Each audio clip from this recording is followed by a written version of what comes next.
MCU এর কি তবে সুদিন ফিরল? বছরের পর বছর ধরে দর্শকদের হতাশ করার পর মার্ভেলকে অবশেষে তাদের ভুল থেকে শিখল। 4 বার ব্যর্থ চেষ্টার পর ফ্যান্টাস্টিক ফোর কি এবার সত্যিই ফ্যান্টাস্টিক হতে পারল, নাকি এবারও পুরো ব্যাপারটা ঘেটে ক্লবারিং টাইম হয়ে গেল? Hey guys, WhatsApp! কিউরিয়াস স্টোরির আরও একটি ব্র্যান্ড নিউ এপিসোডে আপনাদের সবাইকে ওয়েলকাম। আজ আমরা ব্যবচ্ছেদ করব এই বছরের অন্যতম চর্চিত MCU film fantastic four the first steps নিয়ে। প্রায় 1 ঘন্টা 55 মিনিটের এই ফিল্মটি কি এমসিইউ এর জন্য এক নতুন দিগন্ত, নাকি এটি আরও একটি ফরগেটেবল ডিজাস্টার? কাদের এই ফিল্মটি দেখা উচিত আর কাদের কমপ্লিটলি অ্যাভয়েড করা উচিত, সব জানতে হলে এই ব্রুটালি অনেস্ট রিভিউটি শেষ পর্যন্ত দেখুন। অ্যান্ড ডোন্ট ওয়ারি, এই রিভিউটি completely spoiler free. So what's the story all about? গল্পের শুরুতেই আমরা দেখি ফ্যান্টাস্টিক ফোর ইতিমধ্যেই পৃথিবীর সবচেয়ে বড় হিরো, কিন্তু তাদের জীবনে ঝড় ওঠে যখন মহাজাগতিক দানব গ্যালাক্টাস পৃথিবীতে এসে হাজির হয় এবং রিড রিচার্ডস ও সু স্টর্মের সদ্যজাত সন্তানকে দাবি করে। এরপর পৃথিবীর মানুষের চোখে হিরো থেকে ভিলেন হয়ে যাওয়া এই পরিবার কি পারবে তাদের সন্তান এবং পৃথিবীকে একসাথে বাঁচাতে? Acting and performance. এই ফিল্মের সবচেয়ে বড় শক্তি হল এর কাস্টিং এবং চরিত্রায়ন। Pedro Pascal as Reed Richards, তিনি শুধু একজন রাবার ম্যান নন, একজন স্বামী, একজন বাবা এবং একজন জিনিয়াস বিজ্ঞানীর চাপ এবং যন্ত্রণা তিনি অসাধারণভাবে ফুটিয়ে তুলেছেন। Vanessa Kirby as Sue Storm, she is the heart and soul of this film. একজন নতুন মা এবং একজন সুপারহিরোর দ্বন্দ্বে তার অভিনয় এক কথায় ফেনোমেনাল।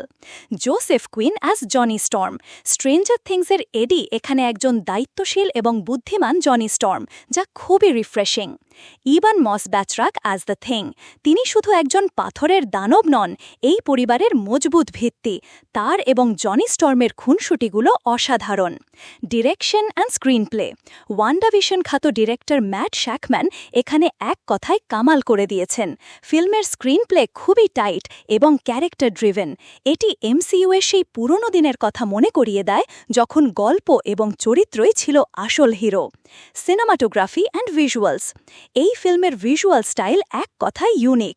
1960-এর দশকের রেট্রো ফিউচারিস্টিক দ্য জেটসন্সের মতো এর অ্যাস্থেটিক্স আপনাকে এক নতুন জগতে নিয়ে যাবে। আর ভিএফএক্স, ফাইনালি গ্যালাক্টাস আর মেঘের দলা নেই, সে এক ভয়ঙ্কর বিশাল দানব। Music and background score. Michael জিয়াকিনোর মিউজিক গল্পের সাইফাই এবং ইমোশনাল মুডকে দারুণভাবে কমপ্লিমেন্ট করেছে। Theme and message. Fantastic four শুধু একটি সুপারহিরো ফিল্ম নয়, এটি পরিবার, ত্যাগ এবং আশার এক গভীর গল্প।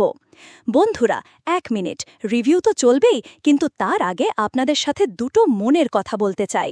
এইমাত্র যে ফ্যান্টাস্টিক ফোরের রিভিউ দেখলেন, ওটা তো শুধু একটা গল্প নয়, ওটা পরিবারের কথা বলে, সাহসের কথা বলে, আর বলে সেই কানেকশনের কথা যা আমাদের সবাইকে জুড়ে রাখে। আর সত্যি বলতে, আমার আর আপনাদের মধ্যেকার এই সংযোগটাই এই কিউরিয়াস স্টোরি চ্যানেলের আসল শক্তি। প্রতিটা ভিডিওর পেছনে থাকে ঘন্টার পর ঘন্টা একা বসে রিসার্চ করা, ফিল্ম দেখা আর এমনভাবে স্ক্রিপ্ট লেখার চেষ্টা যাতে আপনারা শুধু কিছু তথ্যই না, আমার এই জার্নির একটা অংশ অনুভব করতে পারেন।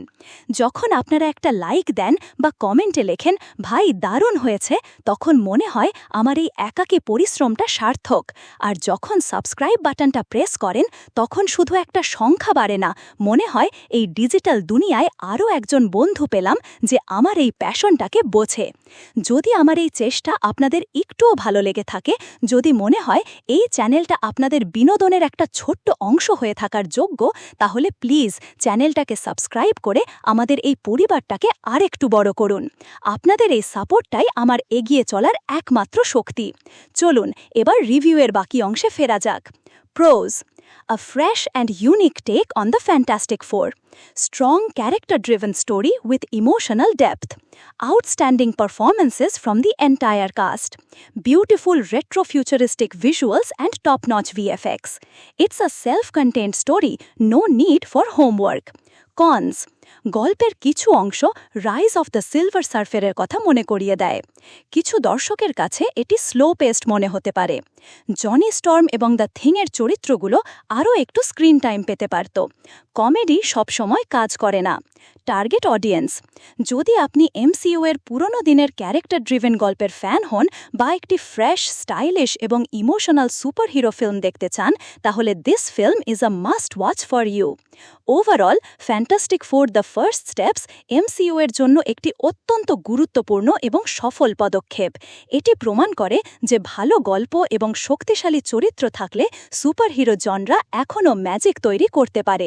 It's a film that has a heart, a soul and a lot of hope. এই ফিল্মটি পরিবারের সাথে দেখার মতো। আমাদের কিউরিয়াস স্টোরি রেটিং হল 8/10।